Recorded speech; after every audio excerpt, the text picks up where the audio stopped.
Pagka ba tayo ay tinanong, kumusta tayo 10 years ago? Ano masasabi natin na pwedeng accomplishment meron tayo? Or ano ang mga naabot na natin sa ating mga pangarap sa buhay? 10 years, 5 years ago, or sa ating panahon yan?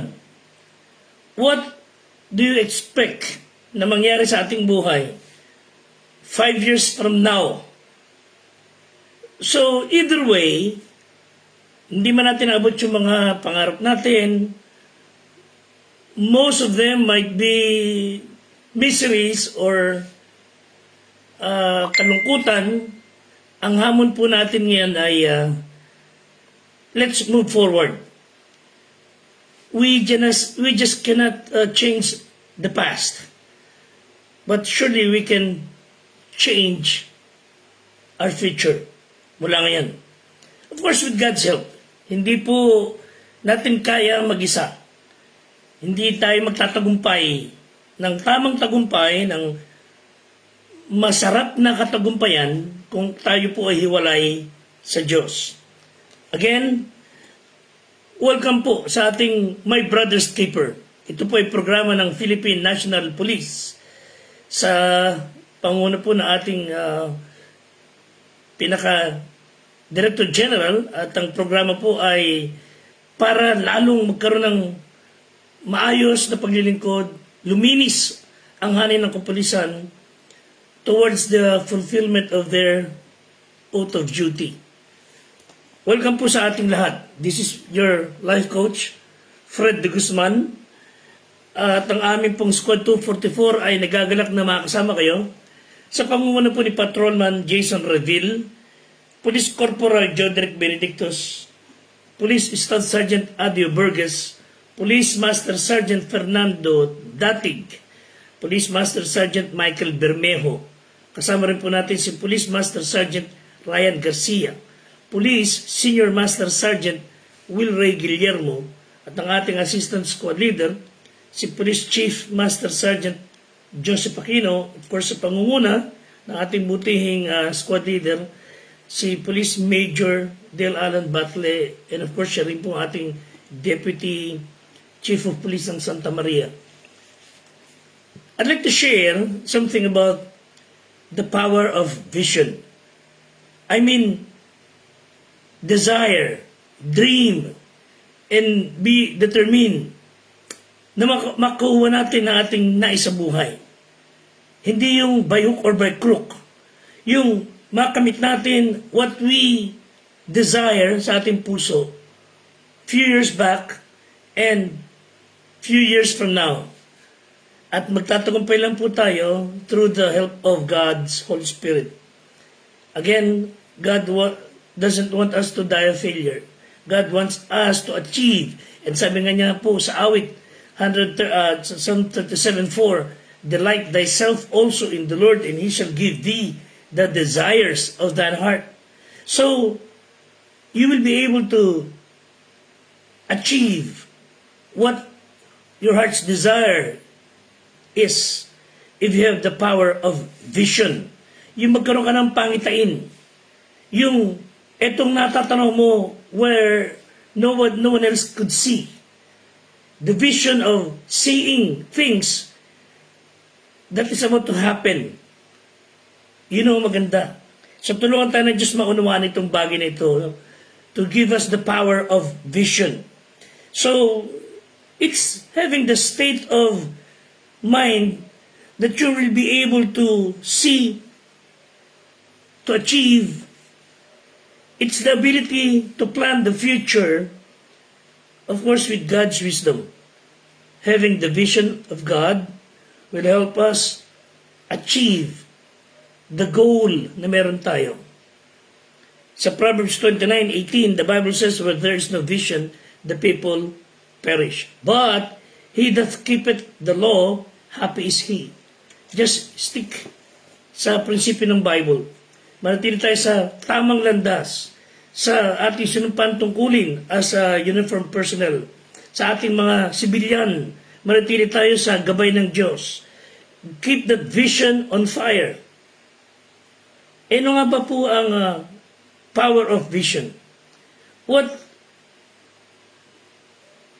does it make out of me? Alam niyo po, sa isang tunay na Kristiyano, vision is you will be able to determine your future. Hindi ka nabubuhay lang sa ngayon. You will have to plan for your family, for your loved ones, for your work, for the future na pwede mangyari sa iyo. So, vision determines our future. Vision gives you the direction that we need to take, the decisions that we need to make. And as God defines our vision, tutulungan niya tayo to see the clear picture kung anong nais niyang maabot natin. We should be in cadence sa nais ng Diyos. Yung nais ng Diyos sa ating buhay should be your desire sa iyong buhay. Hindi yung gusto mo lang. Our desire, my desire should be what God's desire for my life. So God, make me the person you want me to be.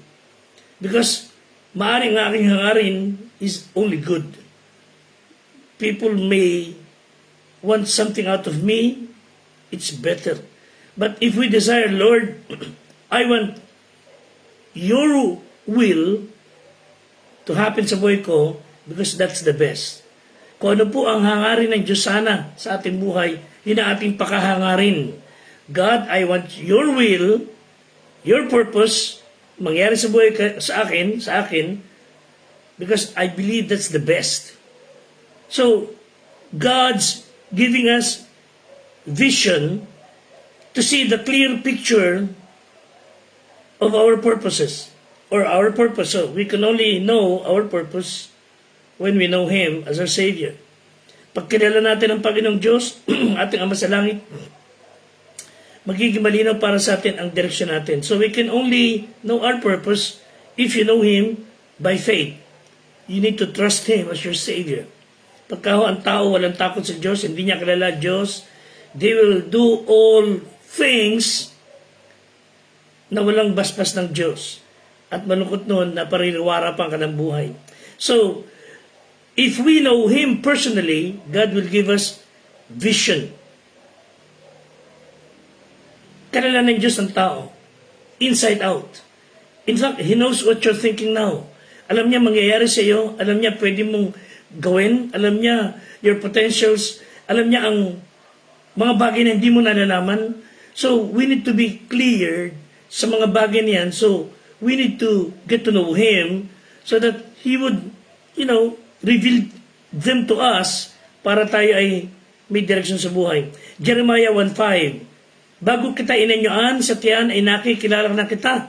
Sabi ng Diyos, bago ka lumabas sa bahay bata ay pinapaging banal kita. Inihalal kitang propeta sa mga bansa. It was told about Jeremiah. That means vision gives us passion. Vision sets our priorities. God knows us ahead of us knowing us. In fact, marami sa atin, hindi kilala sarili natin, but God knows you. God knows me well. And if we desire to have that vision, tayo po ay magkakaroon na ng passion. And that passion will draw us to that priority. So our vision keeps us focused sa ating mga goal. Vision energizes us to work toward our goals. Our vision creates the momentum that sustains us to achieve that goal. And the vision we have describes our priorities. Magiging malinaw ang direksyon mo because it keeps us on track in achieving your goals. Philippians 3:13, sabi ng Bible, mga kapatid, di ko pa inaaring inaabot. Dapat isang bagay ang ginagawa ko. This is what Paul was doing in reaching the goal using the vision. Focus siya, wika niya, nililimot ang mga bagay na nasa likuran, tinutungo ang bagay na hinaharap. Nagtutumulin ako, wika niya, sa hangganan, sa gantimpalan ng dakilang pagkatawag ng Diyos kay Kristo Jesus. So, you want to get that goal through you want to achieve the goal, kailangan focus ka. Forgetting those things which are behind and reaching forth unto those things which are before. Kailangan meron kang kakalimutan, meron kang dapat na tutunguhan. Hindi ka dapat na-distract. Because vision helps us persevere. Vision will help us overcome lahat ng hamon sa buhay na ating kinalalagyan. Sa Old Testament, God opened the eyes of the servant of Elisha. And he was able to see the victory sa lahat ng mga pangyayari. Ang sabi ng Bible, when we see the clear vision from God, we will be able to see what God has for us sa bawat pangyayari. Magiging malinaw sa atin. Hindi malinaw sa iba, but if you and I are having that focus, tracking that goal, we will be able to see and reach the goal and accomplish our purposes. 2 Kings 16 and 17, chapter 16 verse 17, rather, sabi ng Bible, si Elisha ay nanalangin na nagsabi, idinadalan ko sa Panginoon na idilat mo ang kanyang mga mata. So he was praying, Lord, please open the eyes of the servant upang siya makakita. Hindi lamang ng physical na makakita, kundi siya ay makakita ng dapat niyang makita na nais mo ipakita. At idinilat ng Panginoon ng mga mata ng binata at siya nakakita at narito ang bundok ay puno ng kabayo, mga karo, ng apoy na palibot sa palibot ni Elisha. Ang sinasabi natin, when God was allowed by us to open the eyes of our faith, we will be able to see things na hindi nakikita ng iba. Because you will see the things na makakatulong siya to achieve the goal. Because you have the vision. Noong 1960s, si Walter, inaya niya kanyang kaibigan si Arthur. Sa isang lugar, malayo sa kanyang tinitiran, 25 miles ang biniyahin nila. They ended up sa isang lugar na matawag, masukal, but napakalaking lupain, mapuno. And Walter asked his friend, na mayaman, sabi niya, Arthur, I want you to think with me. I want you to buy this property and join me sa aking nakikitang nais mangyari. I have that vision that dito sa iyong kinatatuyuan, sa mismong kinatatuyuan natin ito, you will see a good park, buildings, kung saan they would have conferences, people would come and go, wonderful things ang pwede maganap dito, and I want you to buy the surrounding lot. Hindi ko kasi kaya magbagisa. So I want you to join me with my vision that in this place, magiging kilala to sa buong mundo. I want you to invest with me. Although natatawa siya na lihim, sabi sa isip niya, anong nakain itong kaibigan ko? At napunta siya sa gitong madawag at masukal at walang nakitang pag-asa na magiging pakinabang. At sabi na lang niya sa kanyang kaibigan, we'll try, I will see kung ano magagawa ko. And then, umasa si Walter. Alam niyo, several years back,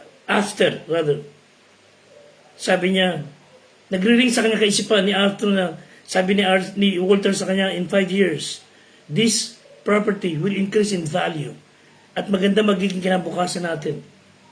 Just join me. At sabi niya, sige, pag-aralan ko, and then he just forget it. Alam niyo, hindi niya namamalayan. Paglipas ng panahon, tuloy-tuloy pa rin si Walter sa kanyang pangarap. And it turned out to be, Walter became a millionaire because he started the Disney World. Every generation produces its own set of people with vision.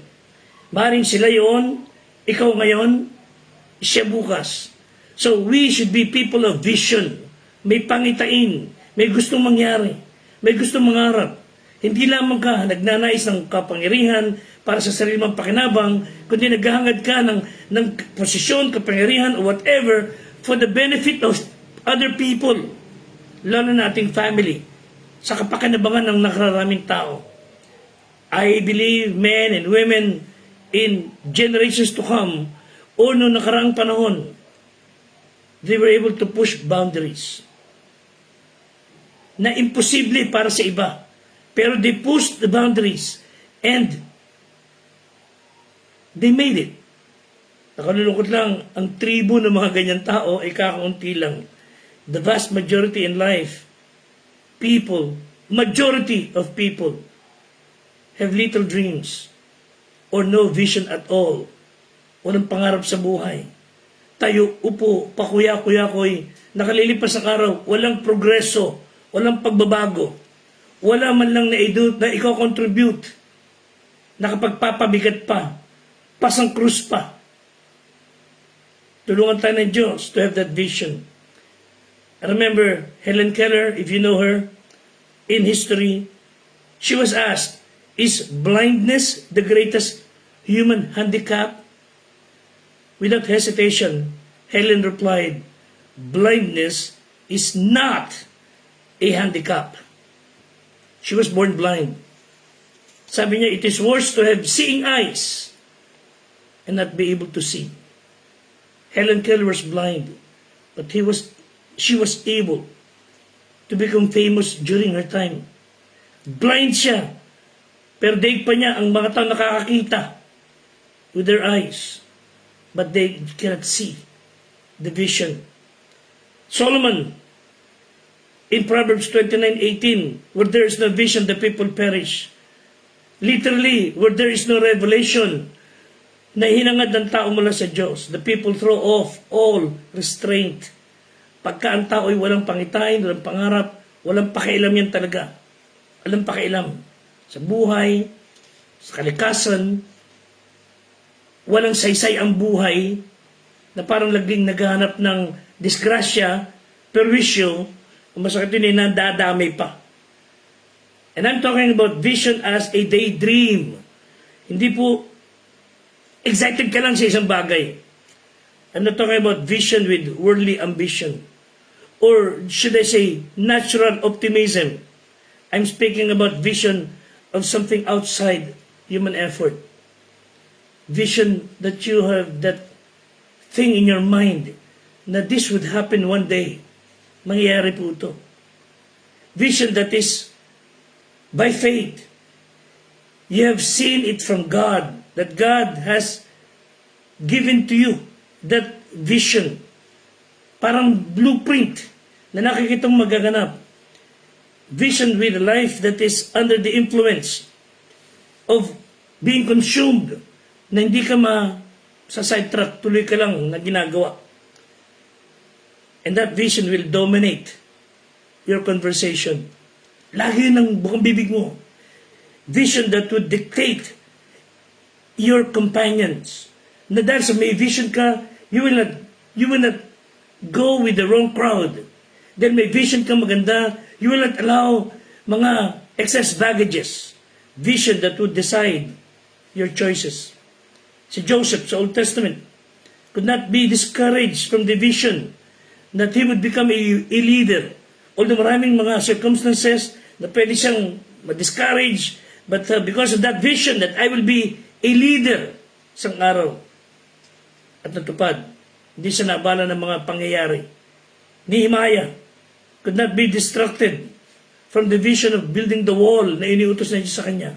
Maraming sambalat, tubaya na nakakaabala sa kanya, nakakainis sa kanyang paglilingkod sa Diyos, sa kanyang vision. But he was able to finish the wall. Of course, with the help of visionaries. Sabi ng isang pastor, vision is essential for survival. Many people were able to survive any tragedy, any trials, any testings because of vision. So, tulungan tayo ng Diyos to have that vision. It's greater than sight. Vision is deeper than a dream. It's broader than any idea. Because vision compasses vast vistas outside the realm of predictability. Vision is more than going to the safe and expected, kundi dun sa mga medyo delikado at unexpected. At hindi na pagtataka if people won't have that vision, sila pa napapahamak. Just why vision is necessary. Bakit napaka-importante sa ating buhay? Let me give you 3 things and I'll close. 1, vision embraces the invisible. Dahil sa meron kang vision, pangitain, you will be able to see the invisible. Hebrews 11:27, si Moses, sabi ng Bible, endured as seeing Him who is invisible. God, as He dealt with Moses, He was able to see the invisible. And this was said of a man who had given brief affirmation of God's presence. Alam niya that God's presence is with him. Hindi siya nagpabaya. Konti na lang ang nagtitiwala sa Diyos. At isa siya. Sa pag-off ng ilaw natin sa araw-araw, nakakakita tayo ng mga images. Moses could still see God when the manifestations of Him disappeared. Having a clear vision from God, meron kang malinaw na pangitain. It's still dependent on having a clear vision of God. So, the moment a man loses himself, submitted ang kanyang sarili sa Panginoong Diyos, that person will be able to gain the ability to see with the eyes of God. Parang mata mo, yung mata ng Diyos. You will be able to see that this will happen because of the vision. Those with such vision are the ones able to perceive yung mga bagay na hindi nakikita ng mga tao. They would just laugh, they would just shrug their shoulders, wala silang pakialam.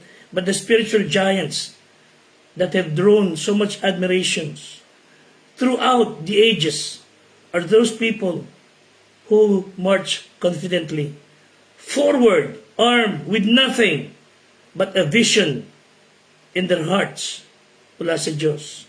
Abraham left his family and his father's pagan faith to follow a vision. Sabi ng Diyos, just follow me to a land that I will show thee.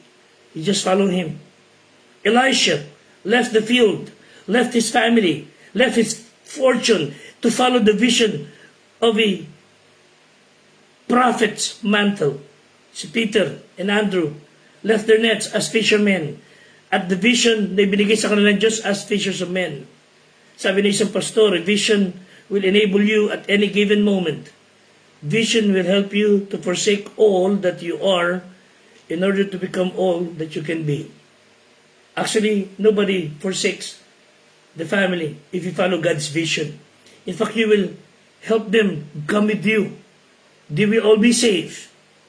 So those who can only see what everyone can else see will never be motivated to change the world. Yun lang nakikita mo, ang nakikita ng ibang tao.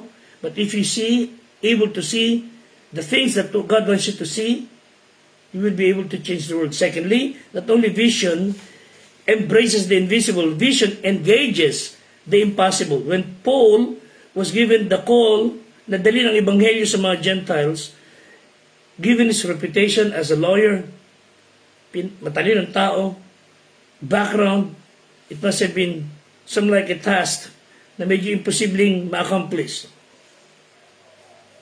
Pero, tingnan niyo po sa 26 verse 19 ng Acts, sabi niya, hindi ako nagsuwail sa pangitain ng kalangitan.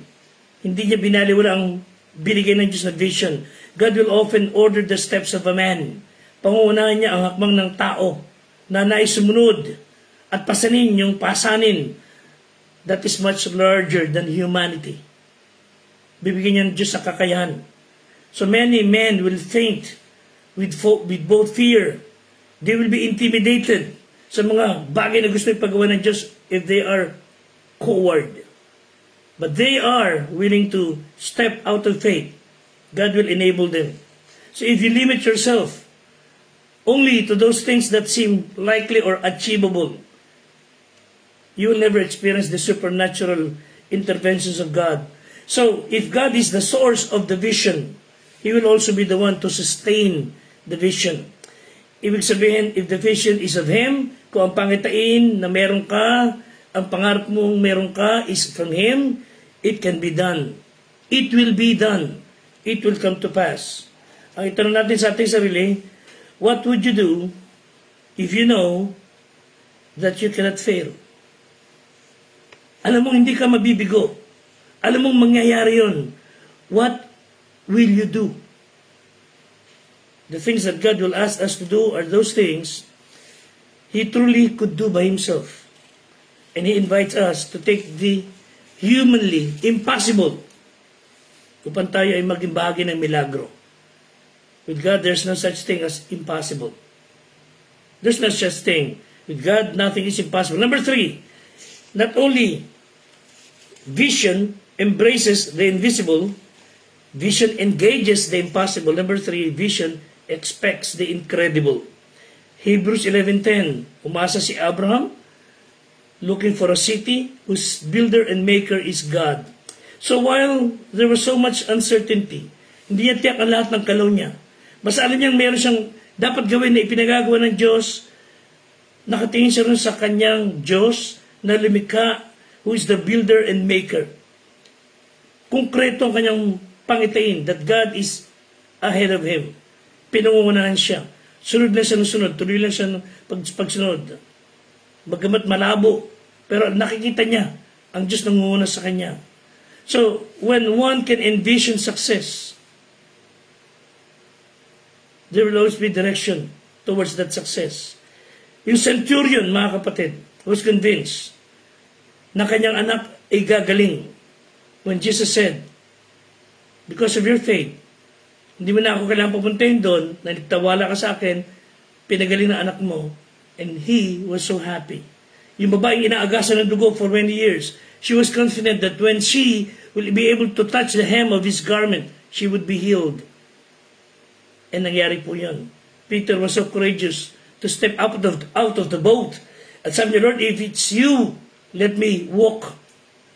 He was the only one who walked on the water, liban kay Kristo.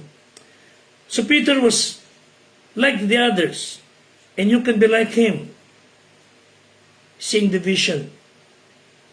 Isang French pioneer na aviator, sabi niya, if you want to build a ship, do not herd people together to collect wood, and don't assign them tasks and work. Hangarin mo, hindi lang yon, kundi hangarin mo ang walang katapusang lawak ng karagatan. That's vision. Lahat ng ibang bagay, bahagi ng nais mong maabot. Motivation of vision is not as much about as goal as it is the destination. It is arriving at a spiritual place unattainable by human effort, only by God's effort. So a man may know what all he has forfeited. They may not know. Yung tao na sumuhay sa Diyos, hindi nakinig, he will never know kung paano nasayang ang napakaraming bagay na dapat napakinabangan niya. Let me close with this. Nang magbukas ang Disney World, noong October 1971, actually patay na si Walt Disney as far as I know. Bago pagbukas siya, namatay na siya. The architect, in a genuine effort to honor Walt Disney, kinausap pa kanya may bahay, si Mrs. Disney, and he said to the wife, I wish Mr. Walt could have seen this vast park. And without hesitation, the wife said, nakita niya ito bago pa nagawa. He already seen all of this in his vision. So once a man can see the invisible, he will begin dreaming of the incredible. And he will find himself doing the impossible. Sana lang. Years ago, when we were starting the church at First Baptist sa Norsagaray, maliit yung lugar, that place was 167 square meters, ilan lang umaattend, I started to have that vision. Nag-drawing ako sa isang 1/4 sheet ng illustration board, and I told to some people we have there, mga kapatid, in 10 years time, we will build this church sa lugar na ito. Pray kami, but one day, a man approached me, isang maatin doon, at sabi niya, Pastor, pinakita mo picture. Natatawa ako na lihim. At sabi ko, bakit ako natatawa? Anong tawa yon? Kasi, ang liit-liit ng lugar natin, ang laki-laki ng ginawa mong drawing. Ang laki-laki ng building na yan. Sabi ko, ganun ba? Natatawa ka? With sarcasm. Dudang-duda siya. Sabi ko, hindi naman Mahal mangarap. Libre naman mangarap. Pero sabihin ko sa'yo, Brad, kung nagkasya nga sa papel, ba't hindi magkakasya sa lupa? Yung drawing ko, nagkasya sa ganito kalit na papel, edi kasya sa lupa. By the way, wala na siya sa lupa. Punta kayo sa aming lugar, nakatayo yung building na dinrawing ko. I think that's vision. Kailangan lang talaga na huwag ka ma-distract. And God knows your heart. You will achieve your goal. Just have the power of vision. With God, nothing is impossible. May God help us. And God bless you. And keep you safe. Until next time. Salamat po.